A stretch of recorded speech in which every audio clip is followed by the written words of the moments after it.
ఈరోజు పెద్దలు నారా చంద్రబాబు నాయుడు గారు అలాగే పవన్ కళ్యాణ్ గారి యొక్క వీరి ఇరువురి యొక్క పాలన చూస్తుంటే రాష్ట్రం మొత్తం ప్రజలందరికీ కూడా ఇవాళ భయం కలిగేటువంటి పరిస్థితులు ఈ రాష్ట్రంలో ఇవాళ నెలకొన్నది. ఈ పరిస్థితి ఇలా అంటే ప్రజల్ని భయభ్రాంతులకు గురయ్యేట్టుగా ప్రతి ఒక్కరూ కూడా వారు వీరు అని లేకుండా ఉద్యోగ వర్గాల దగ్గర నుంచి ఉపాధి హామీలో కూలి పనికి వెళ్ళేటువంటి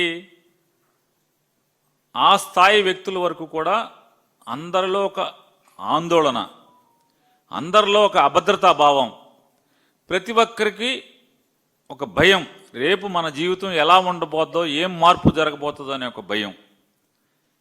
ఈ భయంలో జనం బతకటానికి 20 నెలల్లో వీళ్ళు భయకంపితలు చేసేటువంటి పరిపాలన అందిస్తూ వచ్చారు. ఇవాళ నారా చంద్రబాబు నాయుడు గారిని ఆయన మానసిక స్థితి చూస్తుంటే ఎట్టి పరిస్థితుల్లో కూడా వైద్య రంగాన్ని ప్రైవేటు పరం చేయటానికి ఆయన విపరీతమైన వెంపర్లాడుతున్నాడు.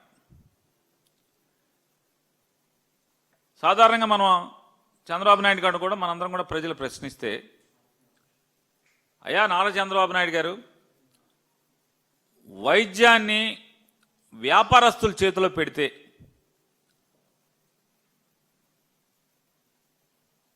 వ్యాపారమే చేస్తారు తప్పితే ఉచితంగా సేవ చేసేటువంటి అవకాశం ఏమన్నా ఉంటుందా అని అడుగుతున్నాను. ప్రజలు కూడా ఇదే మాట్లాడుతున్నారు కాబట్టి ఆఖరికి మీ జెండా మోసిన వాళ్ళు కానీ పవన్ కళ్యాణ్ జెండా మోసిన వాళ్ళు కూడా ఇవాళ గవర్నర్ గారికి ఇచ్చినటువంటి ఈ మెడికల్ కాలేజీల ప్రైవేటు పరం కానివ్వకుండా చూడమని గవర్నర్ గారిని కోరుకునేటువంటి అర్జీల్లో వారు కూడా పిలిచి మరీ సంతకాలు పెట్టారు. అయినా జ్ఞానం రావట్లేదు, తప్పు తెలుసుకోవట్లేదు. తప్పు తెలుసుకోకపోగా ఇంకా ప్రెస్టేజీగా మాట్లాడుతున్నారు.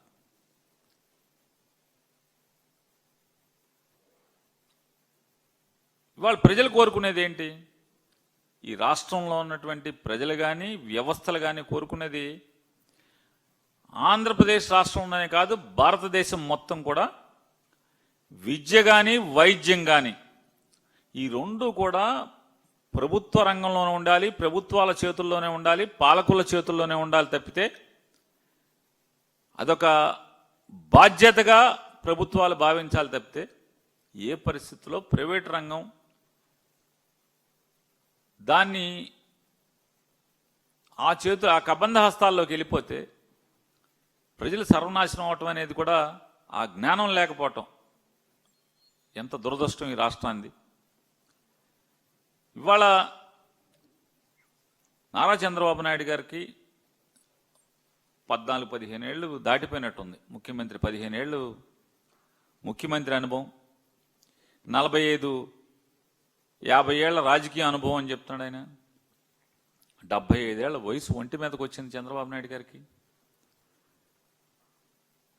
ఇవాళ ఆయనకి సామాన్యుల పట్ల కానీ పేదల పట్ల కానీ ఆయన ఆలోచన విధానం మాత్రం మారట్లేదు. ఎన్టీ రామారావు గారిని కూలదోసి ఆ కుర్చీ లాక్కున్న దగ్గర నుంచి కూడా ఈ రోజు దాకా కూడా సామాన్యుల పట్ల పేదల పట్ల చంద్రబాబు నాయుడు గారి యొక్క దృక్పథం మారట్లేదు. ఒకసారి ముఖ్యమంత్రి 4 పదులు కుర్రాడు. జగన్మోహన్ రెడ్డి గారు సామాన్యుల పట్ల పడే తాపత్రయం లేదా తను తీసుకున్న నిర్ణయాలు, తను చేసేటువంటి ఆలోచన విధానం చూసైనా నారా చంద్రబాబు నాయుడు గారు మారాలి కదా. మారకపోగా ఆయన ఈ తంతు చూస్తున్నాం మనం.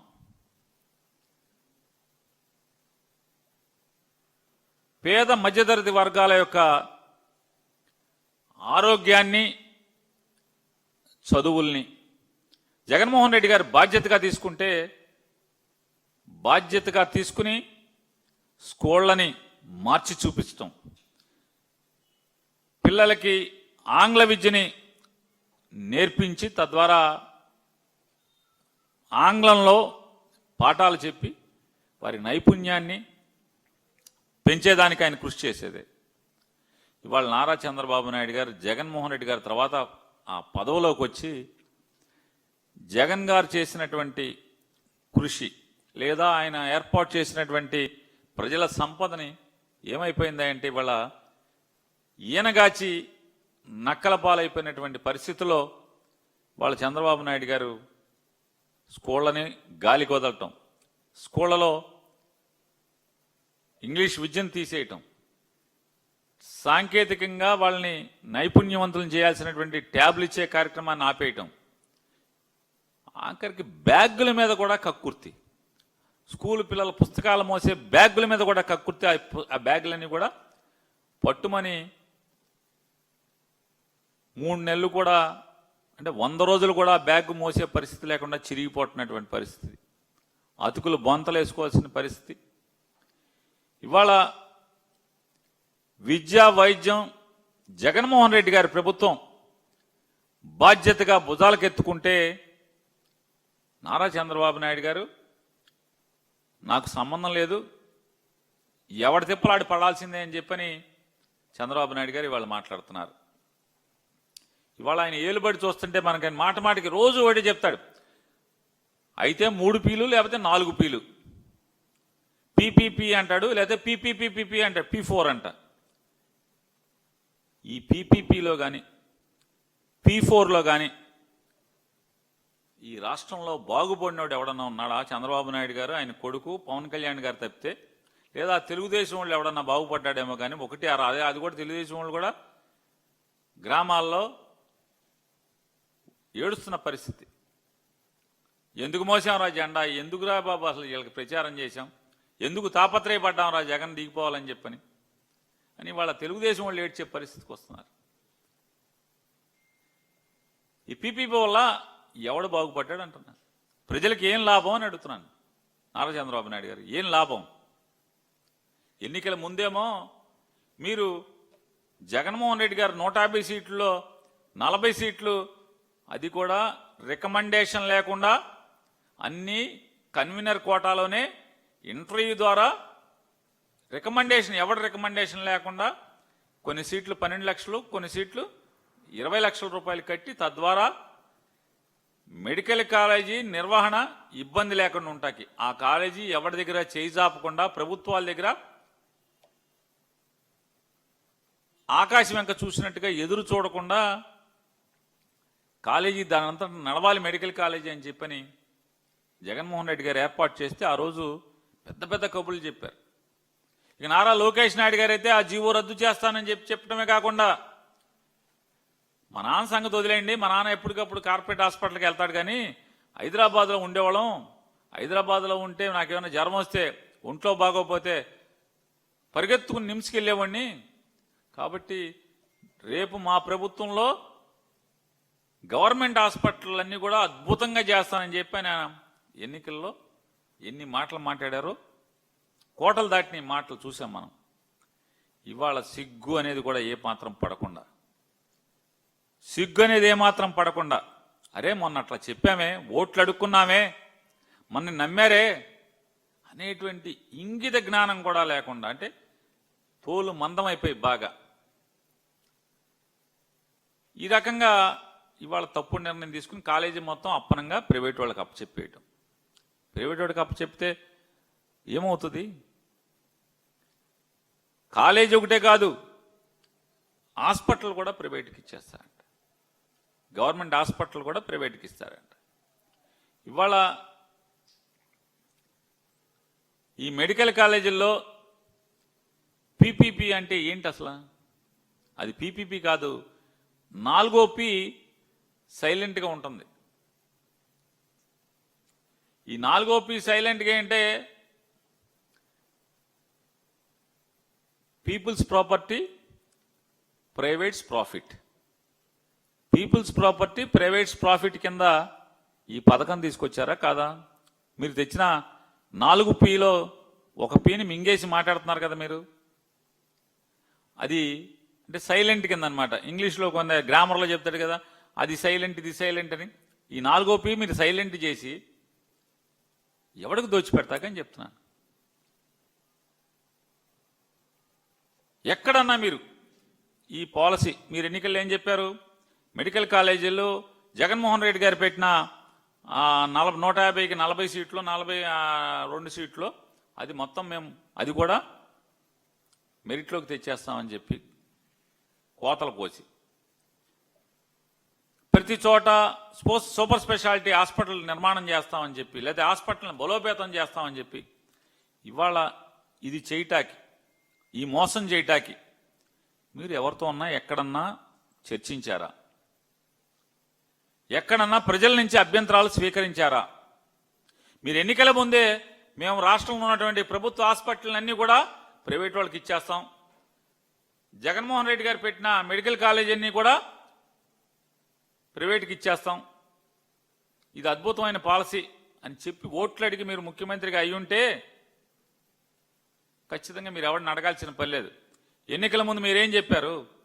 మోసం చేస్తున్నప్పుడు మీరు ప్రజల నుంచి అభ్యంతరాలు అడగాలా అక్కర్లేదా?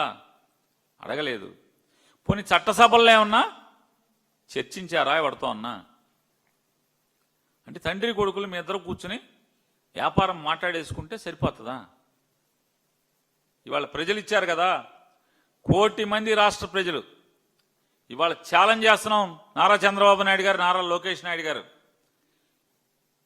జగన్మోహన్ రెడ్డి గారు కనుక ఈ రాష్ట్రంలో ఉన్నటువంటి ప్రతి పౌరుణ్ణి మీకు ఇష్టమా లేదా అని సంతకాలు పెట్టమంటే 90% మంది రాష్ట్ర ప్రజలు అరే బాబు మెడికల్ కాలేజీలని, ప్రభుత్వ ఆసుపత్రుల్ని, ప్రభుత్వ మెడికల్ కాలేజీలని అమ్మేబాకండ్రా బాబు అని చెప్పి సంతకాలు పెట్టేవాళ్ళు.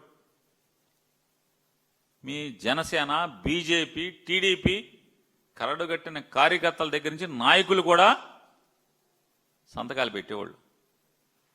జగన్ 1 కోటి అన్నాడు కాబట్టి 1 కోటి మందే పెట్టి ఓ డెడ్ లైన్ పెట్టుకుని 1 కోటి మందితో చేశాను. ముందే అయిపోయినాయి, కానీ గవర్నర్ గారి లభ్యత లేట్ అవటం వల్ల 4 రోజులు దేకింది తప్పితే 1 కోటి మంది సంతకాలు అంటే ప్రజాభిప్రాయం మీకు అంటలా, బాగా తోలుమందం అయిపోయింది. జగన్ గారికేమో విద్య పట్ల, ఆరోగ్యం పట్ల, ప్రజల యొక్క విద్య పట్ల, ప్రజల యొక్క ఆరోగ్యం పట్ల అమితమైనటువంటి బాధ్యతగా ఆయన భావిస్తే, ఇవాళ నారా చంద్రబాబు నాయుడు గారు ప్రజల యొక్క బాగోగుల పట్ల, అంటే ప్రజల్ని బాగు చేయడంలో ఫీజు రీయింబర్స్మెంట్ ఇవ్వు, చదువు గాలి కొదులుతావు, సామాన్యులు, పేద మధ్యతరగతి వర్గాలు ఎలా ఇవాళ అందరిని ద్రాక్షలాగా చదువు అయిపోయే పరిస్థితి అయితే, వైద్యం అంటే ఎవరికన్నా రోగం వస్తే అప్పులు పాలైపోయి కుదేలైపోయి ఉన్న ఆస్తులు పాస్తులు అన్నీ అమ్మటమో తాకట్టు పెట్టుకుంటే కానీ రోగం నయమైనటువంటి పరిస్థితులు ఉంటే, అంటే బతకటాకి పతనం అయిపోవాలని పరిస్థితి వస్తే, ఇక నారా చంద్రబాబు నాయుడు గారు అసలు మనం ఎందుకు, రాజకీయ నాయకులు ఎందుకు, ప్రజలు ఓట్లు వేయటం ఎందుకు, అసలు మీరు ముఖ్యమంత్రిగా పదవి ఎలగబెట్టాల్సిన అవసరం ఏముంది? ఇచ్చేయండి. మీకన్నా ఎవడొకడో గట్టో డబ్బున్నోడు ఎవడన్నా వస్తాడేమో, పీపీపీపీ కింద కూడా ముఖ్యమంత్రి పదవి కూడా ఇచ్చేయండి. ఏదోటి మామూలు తీసుకుని శుభ్రంగా రాష్ట్రం ఏదోటి అటో ఇటో తేల్చేస్తారు కదా.